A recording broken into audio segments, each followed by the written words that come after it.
ಇನ್ನು ಸಣ್ಣ ಪುಟ್ಟ ವಿಷಯಗಳು ಅಂದರೆ ಅದನ್ನು ನಾನು ಕೆಲವು ನೋಟ್ ಮಾಡಿಕೊಂಡೆ. ಆಮೇಲೆ ಮತ್ತೆ ಮುಖ್ಯವಾಗಿ ನಾನು ಹೇಳಬೇಕಾಗಿದ್ದು ಅದೊಂದೇ, ಕ್ಷಮಾಯಾಚನೆ ಬೇಡ ಅಂತ ಹೇಳಿ.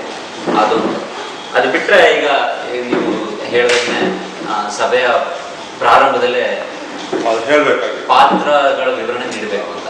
ಅದಕ್ಕೋಸ್ಕರ ನಾವೇನು ಮಾಡ್ತೀವಿ ಅಂದರೆ, ನೀವು ನೋಡಿದ್ರು ನಮ್ಮ ಕ್ಲಬ್ನಲ್ಲಿ ಏನು ಮಾಡ್ತೀವಿ ಅಂದರೆ, ಈಗ ಸ್ಲೈಡ್ಸ್ ಹಾಕ್ಬೋದು, ಅದು ಒಂದು ಒಳ್ಳೆ ಐಡಿಯಾ. ಇನ್ನೊಂದು ಏನು ಮಾಡ್ತೀವಿ ಅಂದರೆ, ಅಲ್ಲಿ ಗೋಷ್ಠಿ ನಡೆಸ್ಕೊಳ್ತಾರವ್ರು ನಿಂತ್ಕೊಂಡ್ಬಿಟ್ಟು ಇವತ್ತಿನ ಸಮಯ ಪಾಲನೆ ಪ್ರಭುರವರೇ ನಮ್ಮ ಎಲ್ಲ ಸದಸ್ಯರ ಬೆನಿಫಿಟ್ಗೋಸ್ಕರ ನೀವು ಎದ್ದು ನಿಂತು ನಿಮ್ಮ ಪಾತ್ರವನ್ನು ವಿವರಿಸ್ತೀರ. ಆವಾಗ ಪ್ರಭು ಎದ್ಬಿಟ್ಟು ಹೇಳ್ತಾರೆ, ನಾನು ಇವತ್ತಿನ ಸಮಯ ಪಾಲನೆ ಯಾಕೆಂದ್ರೆ ಒಂದು ಭಾಷಣದ ಅವರೇ ಒಂದು ಪರಿಚಯ ಮಾಡೋದು. ಆಮೇಲೆ ಈ ರೀತಿ ಸಮಯ ಪಾಲನೆ ಮಾಡ್ತೀನಿ, ನಿಗದಿತ ಭಾಷಣಗಳಿಗೆ ಇಷ್ಟು, ಆಶು ಭಾಷಣಗಳಿಗೆ ಇಷ್ಟು, ವಿಮರ್ಶೆಗೆ ಇಷ್ಟು, ಆ ಥರ. ಇನ್ನೊಂದು ಅದೇ ತರ ಮುಂದೆ ಆಗಣಕರು ಇಲ್ಲಿ ವ್ಯಾಕರಣ ಸಿದ್ಧಿ ಮಾಡ್ತಿದ್ರಲ್ಲ, ಮಂಜುನಾಥ್ ಈ ಸಾರಿ ವ್ಯಾಕರಣ ಸಿದ್ಧಿ ತಪ್ಪು ಮಾಡಿದ್ರು.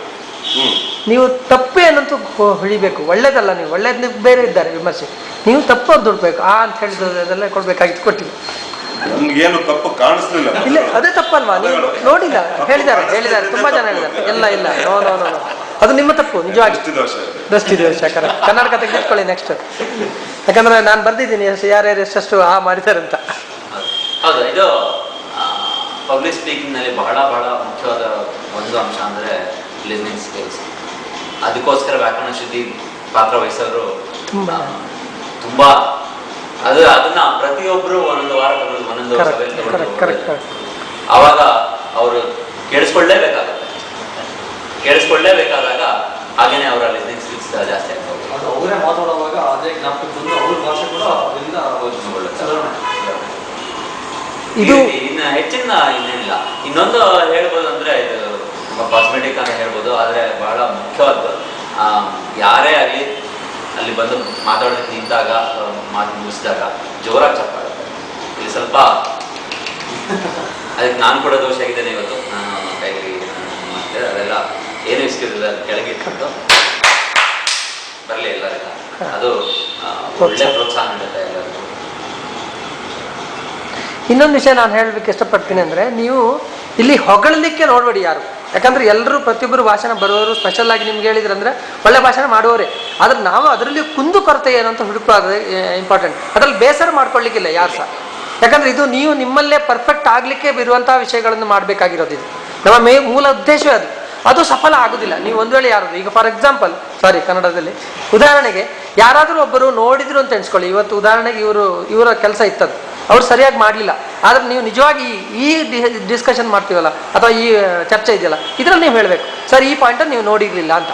ಅದರಿಂದ ಅವರಿಗೂ ಆಗುತ್ತೆ, ಬಾಕಿ ಉಳಿದವರಿಗೂ ಒಳ್ಳೆಯದಾಗುತ್ತೆ. ನಮಗೆ ಇನ್ನೂ ಜಾಸ್ತಿ ಈಗ ರಘುವರು ಹೇಗೆ ನಿಂತ್ಕೊಂಡು ನೋಡಿ, ಪಾಶ್ಚರ್ ಅಂದರೆ ಗೆಸ್ಟ್ ಏನಂತ ಹೇಳಿದ್ರೆ ನಿಂತು ಮಾತನಾಡುವಾಗ ಅದನ್ನು ನಾನು ನೆಕ್ಸ್ಟ್ ಬರಿಬೇಕಂತ ಲಾಸ್ಟ್ ಟೈಮ್ ಹೇಳಿದೆ. ಹಾವಭಾವ, ಭಂಗಿ ತುಂಬ ತುಂಬ ತುಂಬ ಮುಖ್ಯ. ಇದನ್ನೆಲ್ಲ ನೀವು ಕಲ್ತ್ಕೊಳ್ಳಿ. ಈಗ ಯಾರ್ಯಾರು ಈಗ ನಾವು ಈ ಸಾರಿಯಿಂದ ಸ್ಟಾರ್ಟೇ ಮಾಡಿಬಿಡೋಣ, ಇದು ಆರಂಭನೆ ಮಾಡೋಣ. ಯಾರಾದರೂ ಒಳ್ಳೆಯವ್ರು ಬಂದು ಮಾತಾಡಿಕೊಂಡ್ರೆ ನೀವು ಅದರಿಂದ ಅವರಲ್ಲಿ ಏನು ಒಳ್ಳೆಯ ಗುಣ ಇದೆ. ನಾವು ಫಾರ್ ಎಕ್ಸಾಂಪಲ್ ಕಿರಣ್ ಅಲ್ಲ, ಪ್ರಸಾದ್ ನೀವು ತುಂಬ ಚೆನ್ನಾಗಿ ಭಾಷಣ ಮಾಡಿದ್ರಿ. ಇದರಲ್ಲಿ ಏನಾಗಿದೆ ಅಂದರೆ ಅವರು ಮಾಡೋದಕ್ಕೂ ನಾನು ಮಾಡೋದಕ್ಕೂ ಏನು ವ್ಯತ್ಯಾಸ ಇದೆ. ಅದನ್ನು ನಾನು ಹೇಗೆ ಯಾವುದನ್ನೆಲ್ಲ ನಾನು ಮುಖ್ಯವಾಗಿ ಅವ್ರನ್ನ ಗಮನಿಸಿ ನಾನು ಹೇಗೆ ನನ್ನನ್ನು ನಾನು ಬದಲಿಸಿಕೊಳ್ಬಹುದು ಅದರ ಬಗ್ಗೆ ನೀವು ನೋಡ್ಕೊಳ್ಬೇಕು. ಯಾಕಂದರೆ ವಾಕ್ಪಥ ಇರುವುದೇ ಮುಖ್ಯವಾಗಿ ಭಾಷಣ ಇದಕ್ಕೆ ಪ್ರದರ್ಶನಿಗೆ ಇರುವುದು. ಅದರಿಂದ ಅದನ್ನು ನೀವು ಸ್ವಲ್ಪ ಬದಲಾಯಿಸ್ಕೊಳ್ಳಿ, ಒಳ್ಳೇದಾಗಲಿ ಅಂತ ಹೇಳ್ತೀನಿ ನಾನು. ನಿಜವಾಗಿ ಇದು ತುಂಬ ತುಂಬ ಮುಖ್ಯ ಉದ್ದೇಶ. ಮತ್ತು ಪ್ರತಿಯೊಬ್ಬರು ಈಗ ಒಬ್ಬರಿಗೆ ಮಂಜೂರಿ ಕೊಟ್ಟರೆ ಮಂಜೂರು ಮಾತ್ರ ನೋಡ್ಕೊಳ್ಳೋದಲ್ಲ, ಪ್ರತಿಯೊಬ್ಬರು ಆ ವಿಷಯವಾಗಿ ನೋಡ್ಕೊಳ್ಳಿ ನಿಮಗೆ ಸಾಧ್ಯ ಆದರೆ. ಈಗ ಸಮಯದಲ್ಲಾಗಲಿ ಇದಾಗಲಿ. ಮತ್ತು ನಾವು ಇದನ್ನ ಉದ್ದೇಶ ಇದರಲ್ಲಿ ವಾಕ್ಪಥದಲ್ಲಿ ಒಂದು ಮಾತ್ರ ಅಲ್ಲ, ಇವತ್ತಿನ ಇದರಲ್ಲಿ ಬರೆದಿದ್ದೆ, ಒಂದು ಮಾತ್ರ ಭಾಷಣ ಮಾಡೋದು ಮಾತ್ರ ಅಲ್ಲ, ಇನ್ನೊಂದು ನಾವೇ ನಾಯಕತ್ವದ ಗುಣಗಳನ್ನು ಅಳವಡಿಸಿಕೊಳ್ಳೋದು ಸಹ ಇದೆ ಇದರಲ್ಲಿ. ಅದರಲ್ಲಿ ನೀವೇ ಕೆಲಸನ ಎಳ್ಕೊಳ್ಬೇಕು. ಈಗ ಹೇಳೋದಲ್ಲ, ಈಗ ನಾನು ಹೇಳೋದಲ್ಲ, ನೆಕ್ಸ್ಟ್ ಯಾರು ಕೈ ಎತ್ಬಿಡ್ಬೇಕು, ಅದು ಒಳ್ಳೇದಾಗುತ್ತೆ. ಯಾಕಂದ್ರೆ ನಿಮಗೂ ಒಳ್ಳೇದಾಗ್ಲಿಕ್ಕೆ ಒಂದು ಅವಕಾಶ ಸಿಗುತ್ತೆ, ನಮ್ಮ ತಪ್ಪು ನಮಗೆ ಗೊತ್ತಾಗುತ್ತೆ. ಗೋಪಾಲ್ ಕುಲಕರ್ಣಿ ಅವರು ಮಾತಾಡ್ತಾರೆ, ನಮ್ಮ ತಂದೆ ಕಲಾವಿದರು ತಂದೆ ಒಬ್ಬ ಕಲಾವಿದರು ಒಂದು ಕಲಾವಿದರು ಅಂತ. ಶಿಲ್ಪ ಒಂದು ಕಲಾವಿದರು ಶಿಲ್ಪ ಮಾಡಕ್ಕಾಗಲ್ಲ, ಅದು ಕೆತ್ತಕ್ಕಾಗತ್ತೆ. ಅದೇ ರೀತಿ ಹೇಳ್ತಾರೆ, ನೋಟ್ ಮಾಡಿದ್ರೆ ಅಷ್ಟೆಲ್ಲ ಪಾಯಿಂಟ್ ಹೌದು. ಯಾಕಂದ್ರೆ ನಿಮ್ಗೆ ಹೇಳಿ ಜನರಲ್ ಆಗಿ ಏನಂದ್ರೆ ನಿಮ್ಮ ಅಭಿಪ್ರಾಯ ಯಾವ ರೀತಿ ನಾವು ಗೋಷ್ಠಿ ಬಗ್ಗೆ ಒಟ್ಟಾರೆ ಎಲ್ಲ ಸ್ವಲ್ಪ ಹೇಳಿದ್ರೆ ಅಲ್ಲ, ಈಗ ನಾವು ಶುರು ಮಾಡಿದ್ದು ಉದ್ದೇಶ ಏನಾಯ್ತು ಅಂದ್ರೆ ಸಣ್ಣದಾಗಿ ಶುರು ಮಾಡಿ ಒಂದು ಸಂಘಟನೆ ಆಗಲಿ ಮೊದಲಿಗೆನೆ ಎಲ್ಲ ರೂಲ್ಸ್ ಅಂಡ್ ರೆಗ್ಯುಲೇಷನ್ಸ್ ತರೋದು ಬೇಡ ಅಂತ ಹೇಳಿದ್ದ. ಯಾಕೆಂದ್ರೆ ಎದುರ್ಕೊಂಡು ಓಡೋಗೋರು ಭಾಳ ಜನ ಇದ್ರು. ಅವಾಗ ನಾವು 5 ಜನ ಕೂತ್ಕೊಳ್ಳ. ನಾನು ಅದನ್ನೇ ನನಗೆ ಗೋಷ್ಠಿ 4 ಮುಗಿದಾಗ ಹೇಳಿದ್ದು ಏನು ಹೇಳಿದೆ ಅಂದ್ರೆ ಇವಾಗ ಒಂದು ಹಂತಕ್ಕೆ ಬಂದಿದೆ. ಒಂದಷ್ಟು ಕೆಲವು ಜನ ರೆಗ್ಯುಲರ್ ಆಗಿ ಪ್ರತಿ ತಿಂಗಳು ಆಚರಣೆ ಕೊಡ್ತಾ ಇದ್ದಾರೆ, ಅಟೆಂಡೆನ್ಸ್ ಆಗ್ತಾ ಇದೆ. ಸೊ ಈ ಹಂತದಲ್ಲಿ ಒಂದು ರಿಫಾರ್ಮೇಷನ್ ಮಾಡೋದು ನೆಸಿಟಿ ಇದೆ. ಒಂದು ಶಿಸ್ತುಗಳನ್ನ, ಒಂದು ಪಾಲಿಸಿಗಳನ್ನ ನಾವು ನಮ್ಮಷ್ಟಕ್ಕೆ ನಾವೇ ಅಳವಡಿಸ್ಕೊಳ್ಳೋಣ. ಇದನ್ನ ನಾವು ಈ ರೀತಿಯಲ್ಲಿ ಮಾಡ್ಕೊಳ್ಳೋದು, ಬೇರೆಯವ್ರು ಅಳವಡಿಸೋಣ, ನಮ್ಮಷ್ಟಕ್ಕೆ ನಾವೇ ಅಳವಡಿಸ್ಕೊಳ್ಳೋಣ. ಅದನ್ನ 5ನೇ ಗೋಷ್ಠಿ ಮುಗಿದ ಮೇಲೆ ಮಾಡುವ ಅಂತ ನಾವು 4ರಲ್ಲಿ ಮಾತಾಡಿದ್ವಿ. ಸೊ ಅದೇನಾಗುತ್ತೆ, ಒಂದು ಜವಾಬ್ದಾರಿಗಳನ್ನ ಅವರಿಗೆ ಕೊಡುತ್ತಷ್ಟೇ ಇದು ಅಂತ. ಈ ಒಂದು ಹಂತಕ್ಕೆ ವಿಷಯದ ಬಗ್ಗೆ ಮಾತಾಡೋಣ. ಒಂದು ಮುಂದಿನ ಅಂಶವನ್ನ ಸರ್ತಿ ಇಟ್ಕೊಂಡು ವಿಷಯದ ಬಗ್ಗೆ ಮಾತಾಡೋಣ. ಫೋಟೋ ಇಟ್ಕೊಂಡು ಮುಂದಿನ ಸಲಕ್ಕೆ ಆಗ್ಲಿಲ್ಲ. ಹೊಸಬ್ರು ಬೇರೆ ಬೇರೆ ಗೋಷ್ಠಿಯಲ್ಲಿ ನೆಕ್ಸ್ಟ್ ಇನ್ನು 6 ತಿಂಗಳು ಜವಾಬ್ದಾರಿಗಳನ್ನ ಒಬ್ಬೊಬ್ಬರಿಗೆ ವಹಿಸ್ಕೊಡಿ. ಈಗ ಆತ್ರೇಶ್ ಅವರ ಜವಾಬ್ದಾರಿ ಗೋಷ್ಠಿ ಶುರುವಾಗೋಕೆ ಮುಂಚೆ ಎಕ್ಸಾಂಪಲ್ ಕೊಡ್ತಾರೆ. ಗೋಷ್ಠಿ ಶುರುವಾಗೋಕೆ ಮುಂಚೆ ಡಯಾಸು, ಇದು ಬ್ಯಾನರ್ ಎಲ್ಲ ಅವರು ಇದು. ನೀವು ಪ್ರತಿ ಗೋಷ್ಠಿನಲ್ಲಿ ಒಂದು ನಿಮ್ಮ ವೈವಿಧ್ಯತೆಯನ್ನ ನೀವು ಏನ್ ಬೇಕಾದ್ರೂ ತೋರಿಸ್ತಾ ಹೋಗಿ, ನೀವು ಏನ್ ಬೇಕಾದ್ರೂ ತೋರಿಸ್ಬೋದು. ಹಾಗೆ ಇನ್ನೊಬ್ರಿಗೆ ಒಬ್ಬೊಬ್ರಿಗೆ ಒಂದು ಜವಾಬ್ದಾರಿಗಳು ನೆಕ್ಸ್ಟ್ 6 ತಿಂಗಳುಗಳು ಆ ಜವಾಬ್ದಾರಿ 6 ತಿಂಗಳಾದ್ಮೇಲೆ ಬದಲಾಯಿಸ್ಕೊಳ್ಳೋಣ. ಯಾರು ಬೇಡವಾ ಅಂತ ಒಂದು ಎಕ್ಸಾಂಪಲ್ ತಿಂಗಳು ಅದು ಬೇರೆ ಬೇರೆ 6 ತಿಂಗಳು ತುಂಬಾ ಜಾಸ್ತಿ ಆಗ್ಬಿಡುತ್ತೆ. ಒಂದು ಎಕ್ಸಾಂಪಲ್ ಕೊಡ್ತಾರೆ. ಅದೇನಾಗುತ್ತೆ, ಒಂದು ನಡ್ಕೊಳ್ಳೋದು. ಅವ್ರ ಜವಾಬ್ದಾರಿಗಳು ಗೊತ್ತಿರುತ್ತೆ. ಪ್ರತಿ ಗೋಷ್ಠಿ ಬರೋದ್ರ ಮುಂದೆ ಆ ಥರ ಅವ್ರ ಕೆಲಸ ಮಾಡಿರ್ತಾರೆ, ನಾನು ಬಂದು ನನ್ನ ಕೆಲಸ ಮಾಡಿರ್ತೀನಿ, ನಿರ್ವಾಹಕರು ಅವ್ರ ಕೆಲಸ ಮಾಡಿ ಶುರು ಮಾಡ್ತಾರೆ. ಅಂದರೆ ಇಟ್ಸ್ ಲೈಕ್ ಸ್ಟಾಕ್ ಪ್ರಿಸಿಷನ್, ಯಾರ್ಯಾರು ಏನೇನು ಮಾಡಬೇಕು. ಇದು ನೆಕ್ಸ್ಟ್ 3 ಗೋಷ್ಠಿಗೆ ಇದು ಫಿಕ್ಸ್. ಇದು ನನ್ನ ಅನಿಸಿಕೆ. ನೀವೇ ಯಾವ ಥರ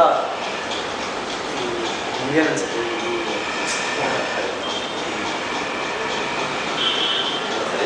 ನಡೀತಾ ಇದೆ, ಚರ್ಚೆಗಳು ನಡೀತಾ ಇರೋದ್ರಿಂದ ಕಾಲಕ್ರಮೇಣ ಅದೇ ಅದೇ ಒಂದು ರೂಪ ತಗಂತ ಹೋಗುತ್ತೆ ಅಂತ.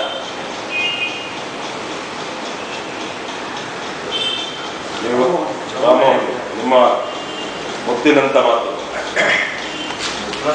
ಏನಿಲ್ಲ, ಇಲ್ಲಿ ಒಂದೇನಾಗ್ತಾ ಇದೆ, ನಾವು ಇಷ್ಟೇ ಜನನೇ ಭಾಗವಹಿಸ್ತಾ ಇದ್ದೀವಿ, ಸಂಖ್ಯೆ ಹೆಚ್ಚಾಗ್ತಾ ಇಲ್ಲ. ಸಂಖ್ಯೆ ಅಲ್ಲಿ ಏನಾಗ್ತದೆ ಅಂದ್ರೆ ಒಂದು ಮಟ್ಟಕ್ಕೆ ಹೋದ ನಾವು ನಿಂತ್ಕೊಂಡ್ಬಿಡ್ತೇವೆ, ಸಂತೃಪ್ತ ಅಂತ ಹೇಳ್ತಾರಲ್ಲ ಆ ಥರ ಆಗ್ತದೆ. ಇಲ್ಲಿ ಈಗ ನಾವೇ ಭಾಷಣಗಳನ್ನ ಬರ್ತೀವಿ ಅಂತ ಮಾಡ್ಬೇಕು. ತುಂಬಾ ಜನ ಹಾಕಿದ್ರು ಅಲ್ಲಿ ಅಟೆಂಡಿಂಗ್ ಅಂತ ಅಂದ್ಬಿಟ್ಟು ಹಾಕ್ತಾರೆ, ಆದ್ರೆ ಬರ್ತಾ ಇಲ್ಲ ಅಷ್ಟೇ. ಬರ್ತಾ ಇಲ್ಲ. ಅದಕ್ಕೆ 40 ಜನ ಸಂಖ್ಯೆ ಇದೆ.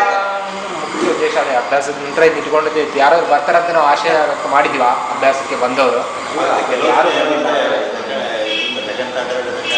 ಯಾಕೆಂದ್ರೆ ಬರೋದು ಅಂದ್ರೆ ಹೋದ ವಾರ ಸಂಖ್ಯಾಬಲ ಹೋದ ವಾರ ನಡೆಯೋದು ಹೇಗೆ ಅಂದ್ರೆ ನನ್ನೆ ಸಂಪತ್ತು ವಿಷಯ ಸೊ ಇವತ್ತು ಇಲ್ಲಿದೆ. ಎಲ್ಲರಲ್ಲಿ ಒಬ್ಬರೇ ಇನ್ವಾಲ್ವ್ ವಾರಾಂತ್ಯದ ಸ್ವಲ್ಪ ತೊಂದರೆ ಆಗುತ್ತೆ. ಆಕ್ಚುಲಿ ವಾರಾಂತ್ಯ ಬಂತು ಅಂದ್ರೆ ಅವ್ರಿಗೆ ಅದೊಂದು ಬಿಸಿ ಆಗ್ಬಿಡ್ತಾರೆ. ಒಂದು ಅಟೆಂಡ್ ಮಾಡ್ತಾರೆ. ಶನಿವಾರ ವಾರಾಂತ್ಯ ಕ್ಲೋಸ್, ಭಾನುವಾರ ಗಟ್ಟಿ ಆಗಿರೋಣ ಬಂದ್ಬಿಟ್ಟಿದೆ. ಈಗ ಈ ಗೋಷ್ಠಿಯಲ್ಲಿ ಏನ್ ನಡೆಯುತ್ತೆ ಅಂತ ಯಾರಿಗೂ ಗೊತ್ತಿಲ್ಲ. 4 ಜನ ಭಾಷಣಕಾರರಿದ್ದಾರೆ, 4 ಜನ ಭಾಷಣಕಾರರು ಏನ್ ಭಾಷಣ ಮಾತಾಡ್ತಾರೆ, ಯಾವ ವಿಷಯ. ಈಗ ನಾನು ಹೊಸಬಾಗಿ ಒಂದು ಬ್ಲಾಗ್, ನೀವು ಹಾಕೋದ ಬ್ಲಾಗ್ ಸ್ಪಾಟ್ ನೋಡಿದಾಗ ಯಾವ ವಿಷಯದ ಬಗ್ಗೆ ಭಾಷಣ ಮಾಡ್ತಾರೆ. ನಾನು ನನ್ನ ಸಮಯ ಯಾಕೆ ವೇಸ್ಟ್ ಮಾಡ್ಕೊಳ್ಳಿ. ಅದು ಆಗ್ತಾ ಇದೆ, ಭಾಷಣದ ವಿಚಾರವನ್ನ ಯಾರು ಏನೋ ಕೊಡ್ತಾ ಇಲ್ಲ. ಅಲ್ಲ ಅದೇ ಈ ಸಲ ಇದು ಒಂದು ಆಶೆ ಇಟ್ಕೊಂಡು ಮುಂದೆ ಹೋಗಿ. ಈ ಸಲ ಯಾಕಂದ್ರೆ ಇದು ಒಂದು ಸೆಟ್ಲ್ ಆಗೋರಿಗೆ ನಾವು ಮೊದಲು ಮಾತಾಡಿದಾಗ ಸೆಟಲ್ ಡೌನ್ ಪೀರಿಯಡ್ ಅಂತ ಮಾಡ್ಕೊಂಡಿದ್ದೀವಿ. ನಿಮ್ಮ ಬಗ್ಗೆ ಮಾತಾಡಿ ಹೊಸ ಹೊಸ ಇನ್ಮೇಲಿಂದ ನಾನು ಹೇಳಿದಾಗ ಒಂದು ಆಶೆ ಇಟ್ಕೊಂಡು ಮುಂದೆ ಹೋಗೋಣ ಅಂತ. ಮುಂದಿನ ಸಲ ಕಿರಣ್ ಕುಮಾರ್ ಅವರು ಮಾತಾಡಿದ್ದು, ಮತ್ತೆ ಪ್ರಸಾದ್ ಮಾತಾಡಿದ್ದು, ಒಂದು